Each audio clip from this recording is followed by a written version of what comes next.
মৃত্যুর পর প্রথম 5 মিনিটে মানুষের সঙ্গে কী ঘটে? প্রিয় দর্শক, আসসালামু আলাইকুম। এই প্রশ্নটি এমন একটি প্রশ্ন যার উত্তর জানার কৌতূহল মানুষের চিরকালীন।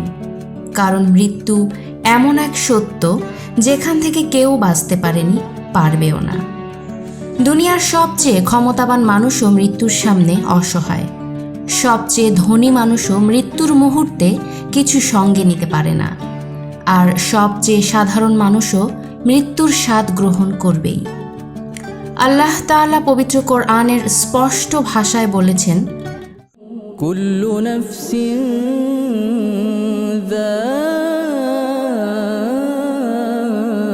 যায়িকাতুল মাউত, প্রত্যেক প্রাণী মৃত্যুর স্বাদ গ্রহণ করবে।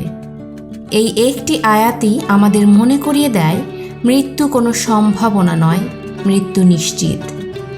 কিন্তু প্রশ্ন হলো, যখন মানুষের জীবনের শেষ নিঃশ্বাস বেরিয়ে যায়, তার ঠিক পরের মুহূর্তগুলোতে কী ঘটে? মৃত্যু কি সব কিছুর সমাপ্তি, নাকি এটি আরেকটি নতুন জগতের সূচনা?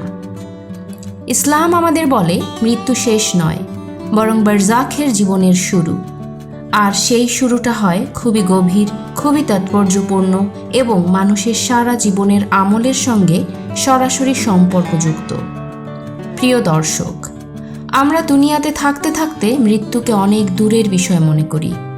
মনে হয় এখনও হাতে অনেক সময় আছে, এখনও তওবা করা যাবে, এখনও নামাজ শুরু করা যাবে, এখনও জীবনটা বদলানো যাবে। কিন্তু মৃত্যু এমন এক অতিথি যে বলে কয়ে আসে না। আল্লাহ তাআলা সূরা জুমাতে আমাদের মনে করিয়ে দিয়েছেন যে, قُلْ إِنَّ الْمَوْتَ الَّذِي تَفِرُّونَ مِنْهُ فَإِنَّهُ مُلَاقِيكُمْ। মৃত্যু থেকে তোমরা পালাতে চাও, সেই মৃত্যু অবশ্যই তোমাদের সামনে উপস্থিত হবে। তাই একজন মুমিনের কাজ হলো মৃত্যুকে ভয় পাওয়ার আগে মৃত্যুর জন্য প্রস্তুতি নেওয়া। কারণ মৃত্যুর পর প্রথম মুহূর্তগুলোই বলে দেবে সামনে তার জন্য রহমত অপেক্ষা করছে নাকি ভয়াবহ কঠিন বাস্তবতা। প্রিয় দর্শক, এখন প্রশ্ন হলো, একজন মানুষের মৃত্যু যখন ঘনিয়ে আসে তখন প্রথমে কী ঘটে?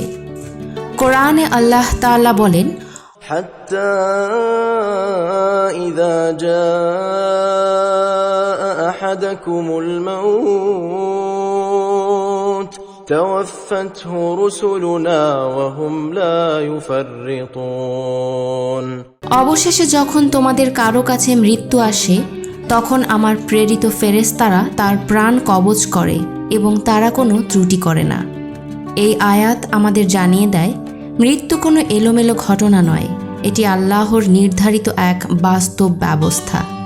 মানুষের শেষ সময় ঘনিয়ে এলে ফেরেশতারা উপস্থিত হন। এই উপস্থিতি কিন্তু সবার জন্য একরকম নয়। কেউ যদি মুমিন হয়, আল্লাহর আনুগত্যে জীবন কাটিয়ে দেয়, ঈমানের সঙ্গে বিদায় নেওয়ার সৌভাগ্য অর্জন করে, তাহলে তার কাছে রহমতের ফেরেশতারা আসেন সুসংবাদের সঙ্গে। আর যদি কেউ আল্লাহর নাফরমানিতে ডুবে থাকে, গুনাহকে হালকা মনে করে, সত্যকে অস্বীকার করে জীবন কাটায়, তবে তার জন্য দৃশ্য হয় সম্পূর্ণ ভিন্ন। এখানে আমাদের সামনে খুবই গুরুত্বপূর্ণ একটি হাদিস আসে। রাসূলুল্লাহ সাল্লাল্লাহু আলাইহি ওয়াসাল্লাম বলেন, যখন মুমিন বান্দা দুনিয়া ত্যাগ করে আখিরাতের দিকে যেতে থাকে, তখন আকাশ থেকে উজ্জ্বল মুখমণ্ডল বিশিষ্ট ফেরেশতারা নেমে আসেন। তাদের সঙ্গে জান্নাতের কাফন এবং জান্নাতের সুগন্ধি থাকে। তারা এমনভাবে বসেন যতদূর দৃষ্টি যায় ততদূর পর্যন্ত তাদের উপস্থিতি থাকে। তারপর মালাকুল মাউত এসে বলেন, হে পবিত্র আত্মা, বের হয়ে এসেও আল্লাহর ক্ষমা ও সন্তুষ্টির দিকে। তখন সেই রূহ এমন কোমলভাবে বেরিয়ে আসে যেন পানির মশক থেকে পানির ফোঁটা ঝরে পড়ে। সুবহানাল্লাহ। একজন মুমিনের জন্য মৃত্যুর প্রথম মুহূর্ত এভাবেই রহমত, শান্তি এবং সুসংবাদের মাধ্যমে শুরু হয়। কিন্তু প্রিয় দর্শক, অপরদিকে যদি একজন অবাধ্য ব্যক্তি, একজন কাফির অথবা এমন কেউ যার জীবন ছিল আল্লাহর স্মৃতি থেকে গাফেল, তার মৃত্যু আসে, তখন ফেরেশতারা আসেন, থাকে কঠোরতা। সহি বর্ণনায় এসেছে তার কাছে কঠোর চেহারার ফেরেশতারা উপস্থিত হন। মালাকুল মাউত তখন বলেন, হে অপবিত্র আত্মা, বের হয়ে এসো আল্লাহর ক্রোধ ও অসন্তুষ্টির দিকে। তখন সেই রূহ শরীর থেকে এমন কষ্টে বের করা হয় যেন কাঁটাযুক্ত লোহার শলাকা ভেজা পশমের ভেতর থেকে টেনে বের করা হচ্ছে। অর্থাৎ মৃত্যুর প্রথম যন্ত্রণাই বুঝিয়ে দেয় সামনে তার জন্য কী অপেক্ষা করছে। প্রিয় দর্শক, এখন একটি গুরুত্বপূর্ণ বিষয় বুঝে নেওয়া দরকার। অনেক মানুষ জানতে চান মৃত্যুর পর প্রথম 5 মিনিট কথাটার মানে কি। সত্যি ঘড়ির কাঁটার 5 মিনিট আসলে আখিরাতের বিষয়গুলোকে আমাদের দুনিয়ার সময় দিয়ে পুরোপুরি মাপা যায় না। এখানে প্রথম 5 মিনিট বলতে মূলত মৃত্যুর পরের শুরুটা বোঝানো হয়। সে প্রথম ধাপগুলো যেগুলো খুব দ্রুত মানুষের উপর আসে, অর্থাৎ রূহ কবজ হওয়া, ফেরেশতাদের আগমন, রূহের সম্মান বা অপমানের সঙ্গে উত্তোলন এবং এরপর বারজাখের জীবনে প্রবেশের শুরু। তাই ইসলামে যেটুকু স্পষ্টভাবে এসেছে সেটুকুই আমাদের বলা উচিত। বাড়িয়ে বলা, কল্পনা যোগ করা, ভয় দেখানোর জন্য বানিয়ে বলা এগুলো ইসলাম সম্মত নয়। দর্শকদেরও এই জায়গায় খুব সতর্ক থাকা দরকার, যেন আমরা সত্য কথাই বলি, প্রমাণ ভিত্তিক কথাই বলি। প্রিয় দর্শক, যখন রূহ বের হয়ে যায় তখন বিষয়টি সেখানেই শেষ হয়ে যায় না। সহিহ হাদিসে এসেছে মুমিনের রূহকে ফেরেশতারা নিয়ে উপরে উঠতে থাকেন।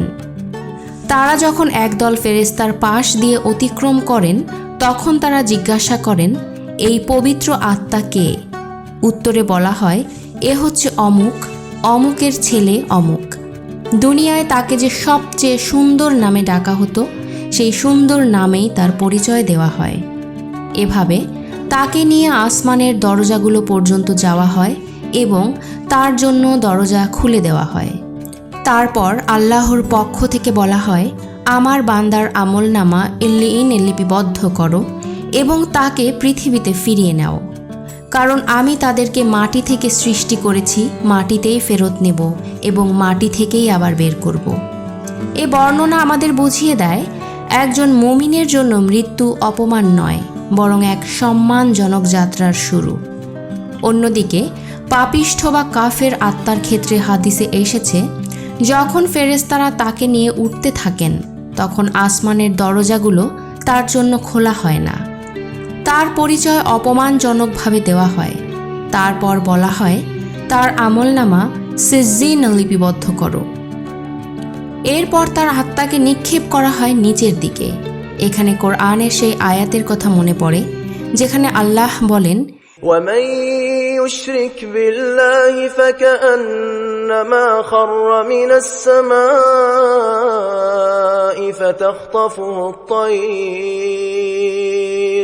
فتخطفه الطير أو تهوي به الريح في مكان سحيق।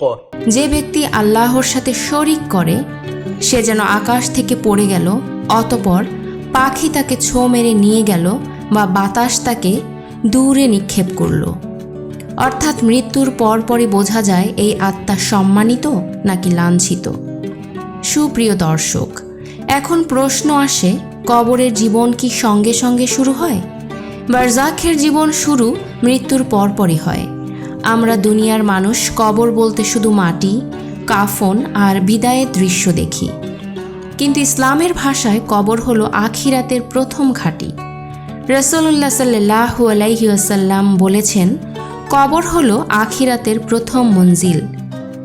কেউ যদি এতে মুক্তি পেয়ে যায় এর পরের ধাপগুলো তার জন্য সহজ হবে, আর কেউ যদি এতে মুক্তি না পায় এর পরের ধাপগুলো আরও কঠিন হবে। এখন বুঝুন মৃত্যুর পরের শুরুটা কত ভয়ঙ্কর গুরুত্বপূর্ণ, কারণ এখান থেকেই আসল পরীক্ষার বড় অংশ শুরু।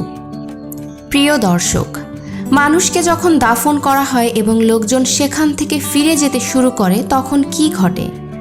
সহিহ হাদিসে এসেছে মৃত ব্যক্তি তাদের জুতার শব্দ পর্যন্ত শুনতে পায়। তারা যখন ফিরে যেতে থাকে চিন্তা করে দেখুন, একজন মানুষ যে কিছুক্ষণ আগেও এই পৃথিবীতে কথা বলছিল, হাঁটছিল, পরিকল্পনা করছিল, এখন সে শুনছে তার আপনজনেরা তাকে রেখে চলে যাচ্ছে, কিন্তু সে আর কিছুই বলতে পারছে না, কাউকে ডাকতে পারছে না, আর কোনো সুযোগও চাইতে পারছে না। এই দৃশ্য মানুষকে ভেতর থেকে নাড়িয়ে দেওয়ার জন্য যথেষ্ট। এরপর আসে সেই বিখ্যাত এবং অত্যন্ত গুরুত্বপূর্ণ পর্যায়ে, যার কথা আমরা সবাই জানি, কিন্তু খুব কম মানুষ তা নিয়ে সত্যিকারের প্রস্তুতি নেয়। দুইজন ফেরেশতা আসবেন। হাদিসে তাদের পরিচয় এসেছে মুনকার ও নাকির নামে। তারা মৃত ব্যক্তিকে বসিয়ে প্রশ্ন করবেন, তোমার রব কে, তোমার দিন কি, আর এই ব্যক্তি সম্পর্কে তুমি কি বলো যিনি তোমাদের মাঝে প্রেরিত হয়েছিলেন। এই প্রশ্নগুলো কিন্তু তথ্যভিত্তিক প্রশ্ন নয়, বরং ঈমান ভিত্তিক প্রশ্ন।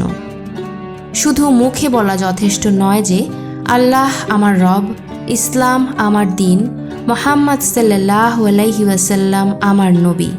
যদি জীবনের বাস্তবতা তার সাক্ষ্য না দেয়, তাহলে কবরে সেই প্রশ্নের সঠিক উত্তর দেওয়া সহজ হবে না। প্রিয় দর্শক, এখানে আমাদের ভাবতে হবে আমরা দুনিয়াতে কেমন জীবন কাটাচ্ছি। নামাজ ছাড়া জীবন, কোরআন ছাড়া জীবন, গুনাহকে স্বাভাবিক মনে করা, হারামকে হালাল বানিয়ে নেওয়া, আল্লাহর ভয় ছাড়া দুনিয়াবি সফলতাকে সব কিছু মনে করা, এগুলো কি আমাদের সেই উত্তরের জন্য প্রস্তুত করছে? আমরা যদি দুনিয়ায় আল্লাহকে ভুলে থাকি, তাহলে কবরের অন্ধকারে কিভাবে বলবো আমার রব আল্লাহ? আমরা যদি সুন্নাহকে তুচ্ছ করি, তাহলে কিভাবে বলবো আমার নবী মুহাম্মদ সাল্লাল্লাহু আলাইহি ওয়াসাল্লাম? তাই মৃত্যুর পর প্রথম ধাপগুলোকে বুঝতে হলে দুনিয়ার জীবনকে দেখতে হবে, কারণ কবরের উত্তর পড়ে তৈরি হয় না, জীবন দিয়ে তৈরি হয়।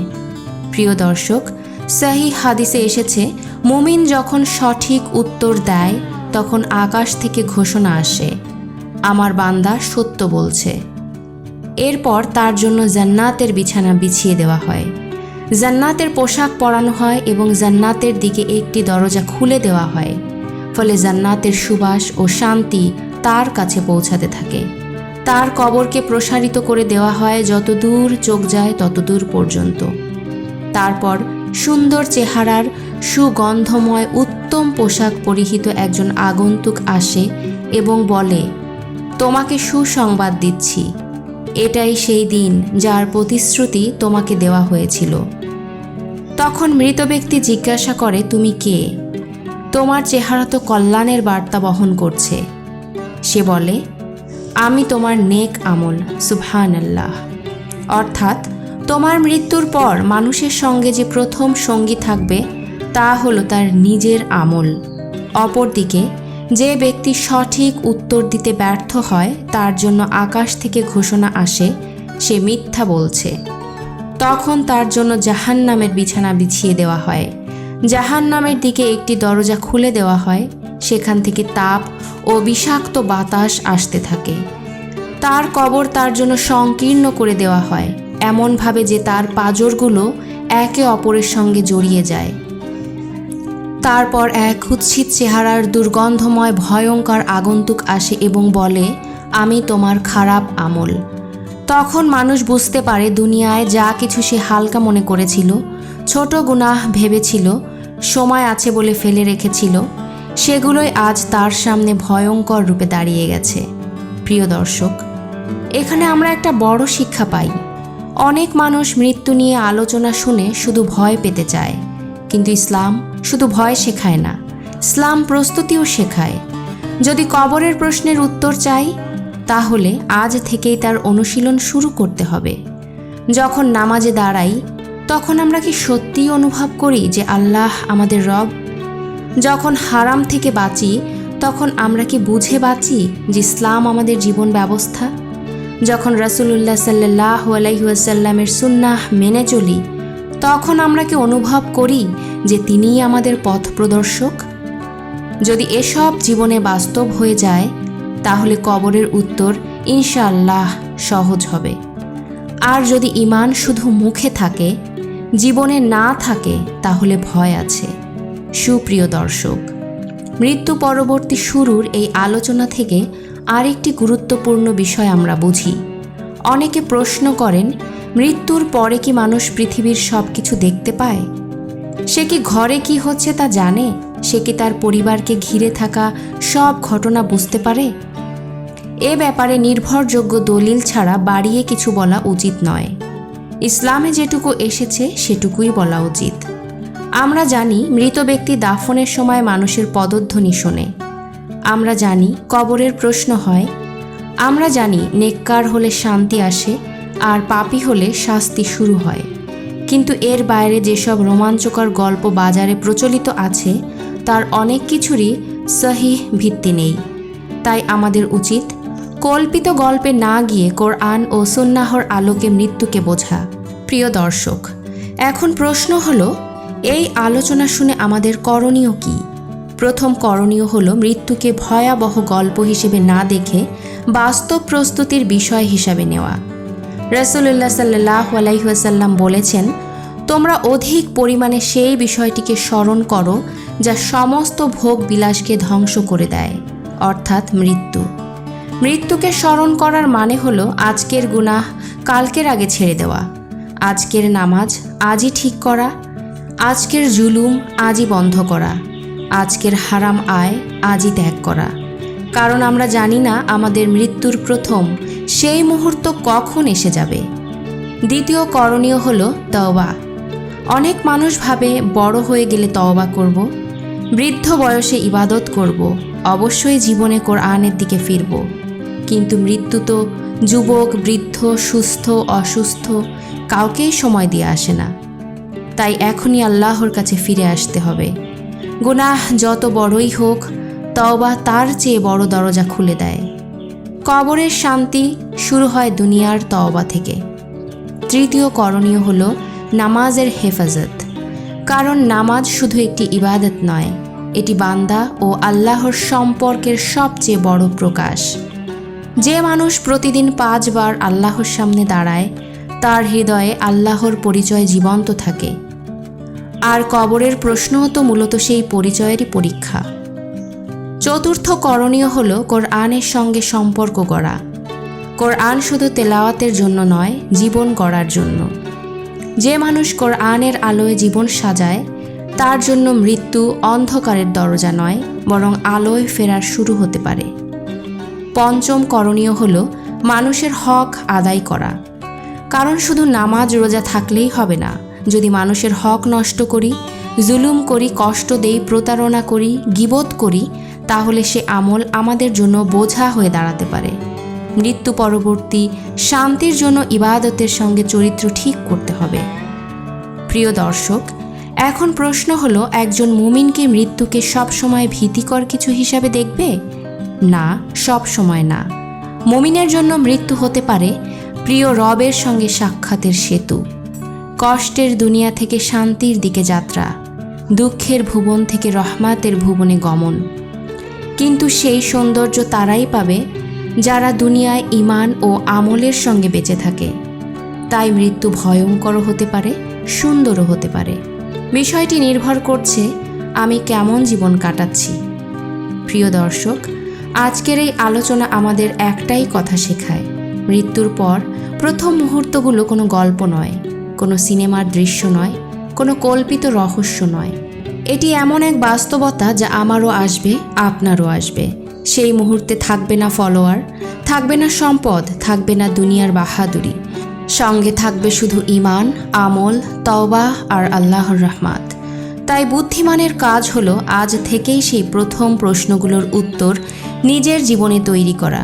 সুপ্রিয় দর্শক, এখন নিজেকে একটা প্রশ্ন করুন, যদি আজ রাতেই আমার জীবন শেষ হয়ে যায়, আমি কি প্রস্তুত? যদি আজ আমাকে জিজ্ঞাসা করা হয় তোমার রব কে, আমি কি শুধু মুখে নয় জীবন দিয়েও বলতে পারবো আমার রব আল্লাহ? যদি জিজ্ঞাসা করা হয় তোমার দিন কি, আমি কি সত্যি ইসলামের পথে আছি? যদি জিজ্ঞাসা করা হয় তোমাদের মাঝে প্রেরিত ব্যক্তি সম্পর্কে তুমি কি বলো, আমি কি তার সুন্নাহকে ভালোবেসে মেনে চলেছি? এই প্রশ্নগুলোর উত্তরই আসলে আমাদের মৃত্যুর পরের প্রথম অবস্থাকে নির্ধারণ করবে। তাই আসুন আজকের আলোচনা শেষ করার আগে আমরা সিদ্ধান্ত নেই, গুনাহকে আর হালকা ভাবব না, তওবাকে আর পিছিয়ে দেব না, নামাজকে আর অবহেলা করব না, কোরআনকে আর দূরে সরিয়ে রাখব না। কারণ যে মৃত্যু নিশ্চিত তার প্রস্তুতিও নিশ্চিত হওয়া উচিত। আল্লাহ তাআলা আমাদের সবাইকে ঈমানের সঙ্গে জীবন কাটানোর তৌফিক দিন, ঈমানের সঙ্গে মৃত্যু দান করুন এবং কবরকে আমাদের জন্য জান্নাতের বাগান বানিয়ে দিন। আমিন।